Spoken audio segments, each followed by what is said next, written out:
Chapter 39, in which another old friend encounters Smike, very opportunely, and to some purpose.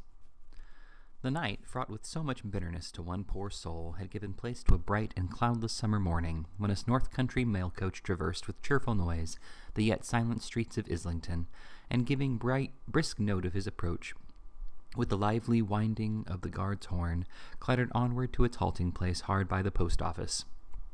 The only outside passenger was a burly, honest-looking countryman on the box who, with his eyes fixed upon the dome of St. Paul's Cathedral, appeared so wrapped in admiring wonder as to be quite insensible to all the bustle of getting out the bags and parcels, until one of the coach windows being let sharply down, he looked round and encountered a pretty female face, which was just then thrust out. "See there, lass," bawled the countryman, pointing towards the object of his admiration. "There be Paul's church. Ecod, he be a soizable one, he be." "Goodness, John, I shouldn't have thought it could have been half the size. What a monster!" "Monster? You're aboot right there, I reckon, Mrs. Brodie," said the countryman good-humouredly, as he came slowly down in his huge top-coat. "And what does thee take young place to be, no? That'n or where the wall? You'd never come near it agin you tried for 12 months. It's now but a post office. Oh, they need to charge for double lathers. A post office. What does thee think of that? Ecod, if it's only a post office, I'd like to see where the Lord Mayor of Lunnon lives." So saying, John Brodie, for he it was, opened the coach door, and tapping Mrs. Brodie, laid Miss Price on the cheek as he looked in, burst into a boisterous fit of laughter. "Well," said John, "dang my buttons if she bain't asleep again." "She's been asleep all night, and was all yesterday, except for a minute or two now and then," replied John Brodie's choice, "and I was very sorry when she woke, for she has been so cross."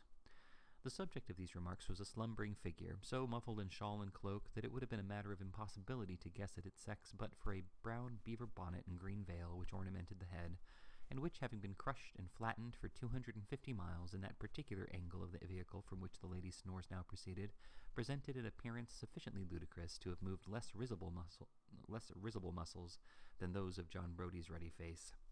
"Hullo!" cried John, twitching one end of the dragged veil. "Come, waken up, will 'ee?" After several burrowings into the old corner and many exclamations of impatience and fatigue, the figure struggled into a sitting posture, and there, under a mass of crumpled beaver, and surrounded by a semicircle of blue curl papers, were the delicate features of Miss Fanny Squeers. "Oh, Tilda," cried Miss Squeers, "how have you been kicking me through this whole blessed night?"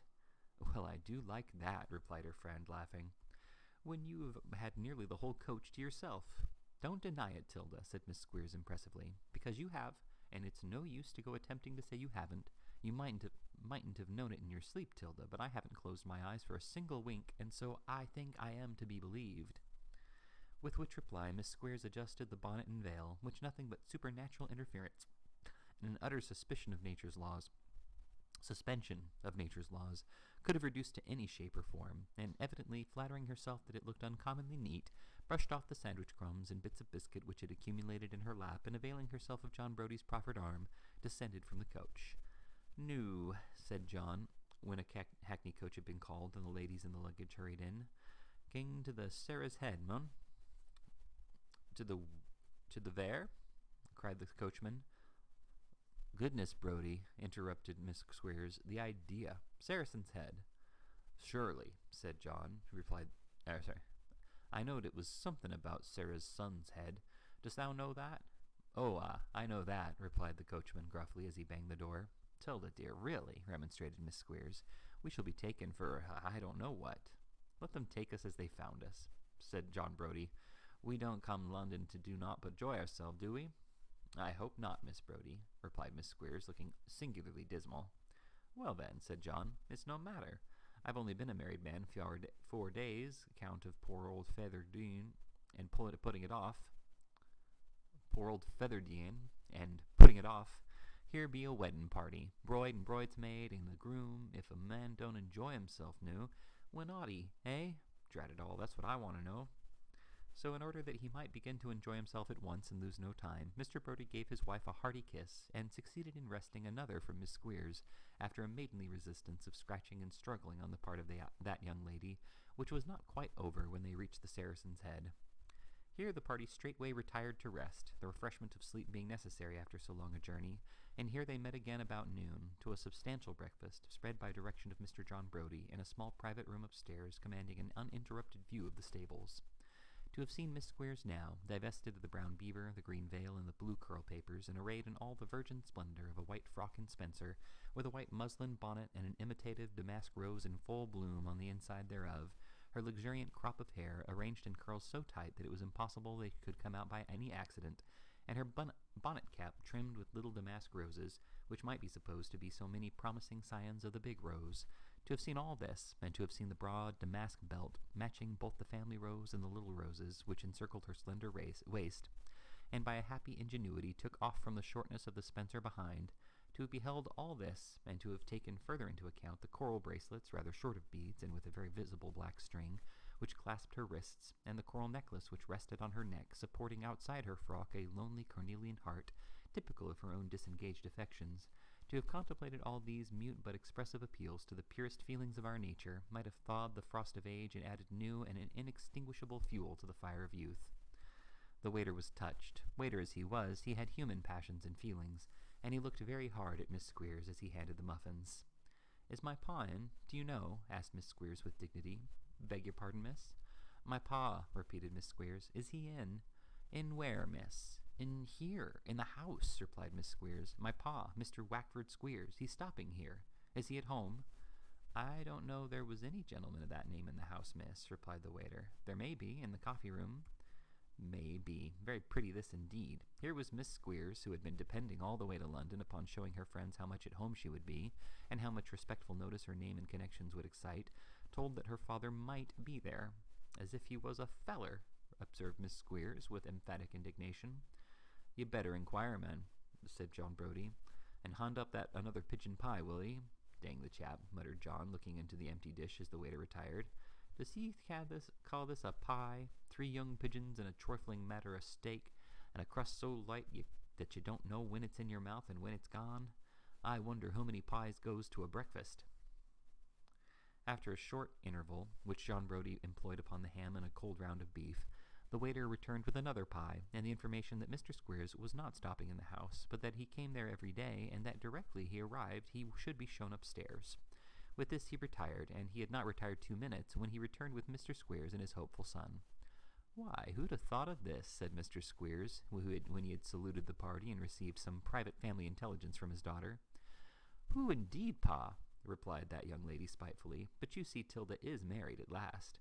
"And I stand threat for a sight o' London, schoolmaster," said John, vigorously attacking the pie.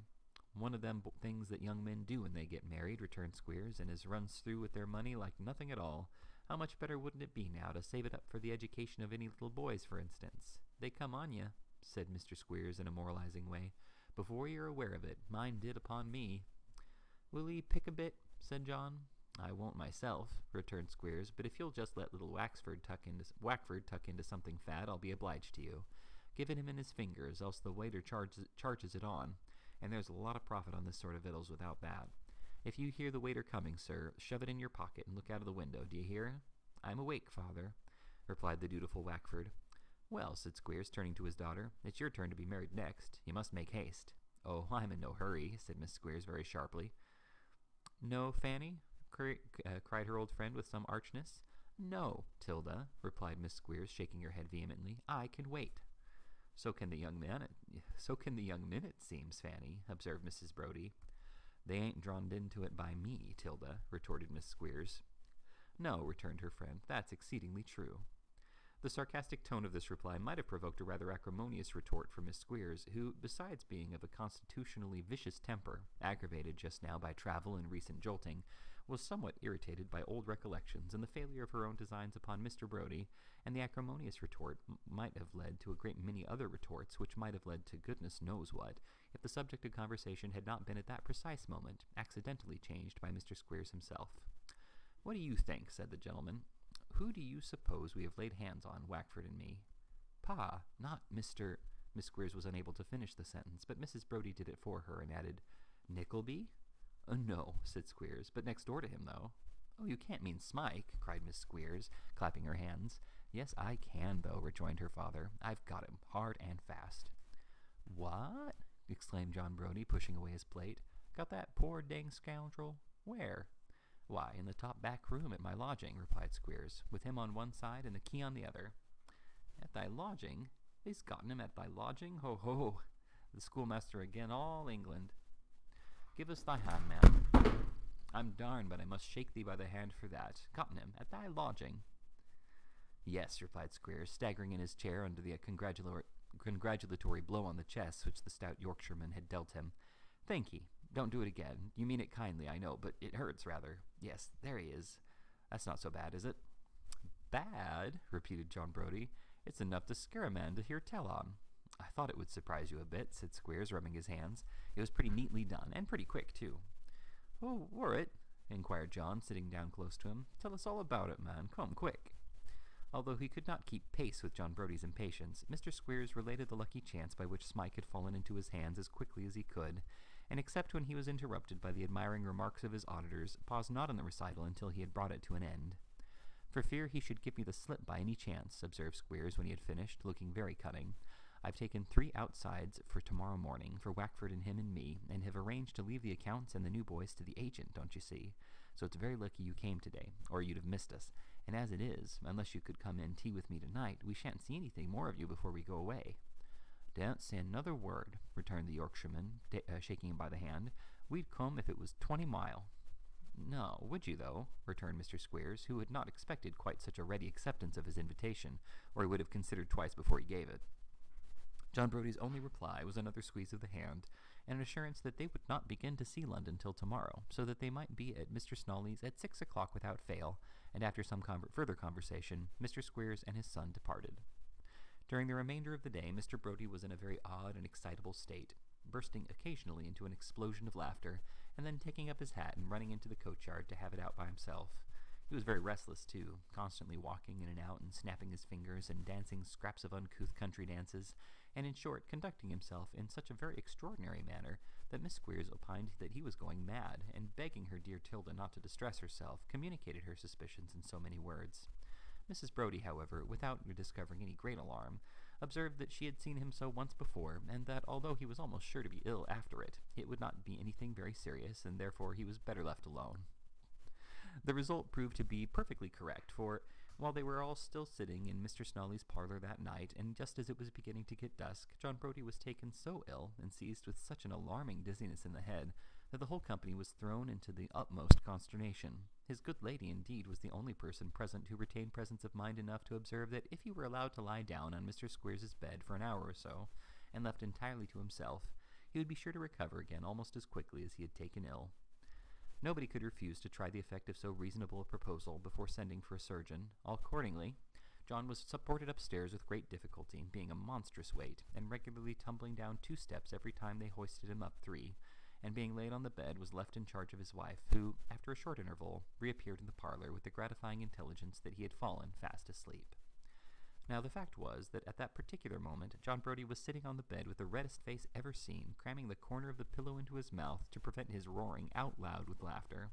He had no sooner succeeded in suppressing this emotion than he slipped off his shoes and, creeping to the adjoining room where the prisoner was confined, turned the key, which was on the outside, and darting in, covered Smike's mouth with his huge hand before he could utter a sound. "Odds bobs, dost thee not know me, man?" whispered the Yorkshireman to the bewildered lad. Thee didn't need help if thee warn't as the silly youngster as ever drawed breath. What did he come here for, then?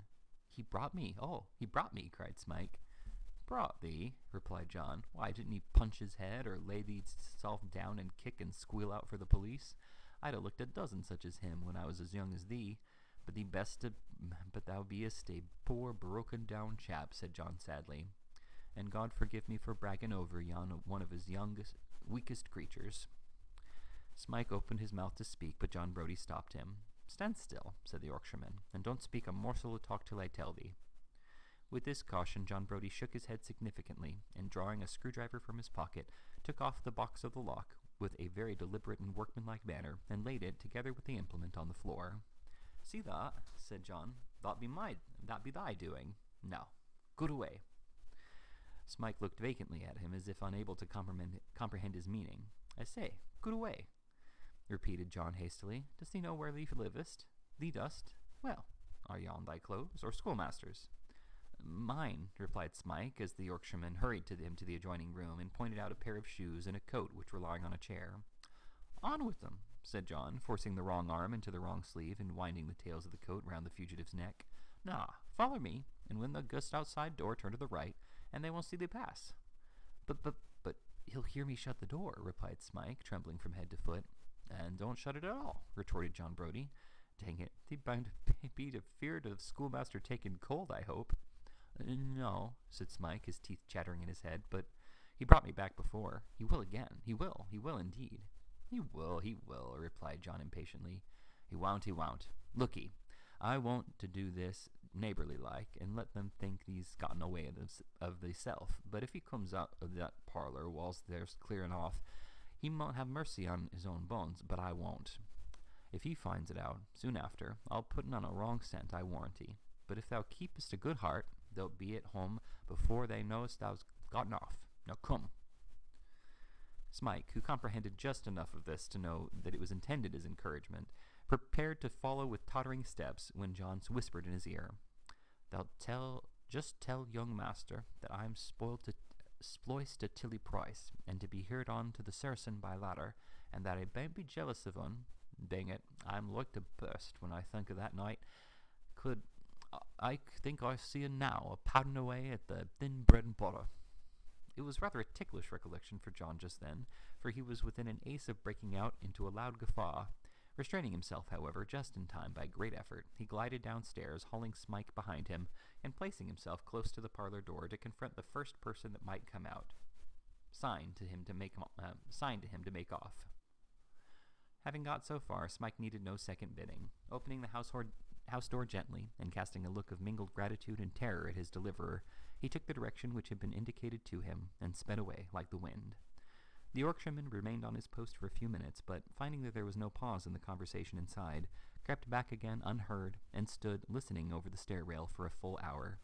Everything remaining perfectly quiet, he got into Mr. Squeers's bed once more, and drawing the clothes over his head, laughed till he was nearly smothered. If there could only have been somebody by to see how the bedclothes shook, and to see the Yorkshireman's great red face and round head appear above the sheets every now and then, like some jovial monster coming to the surface to breathe, and once more dive down convulsed with the laughter which came bursting forth afresh, that somebody would have been scarcely less amused than John Brody himself.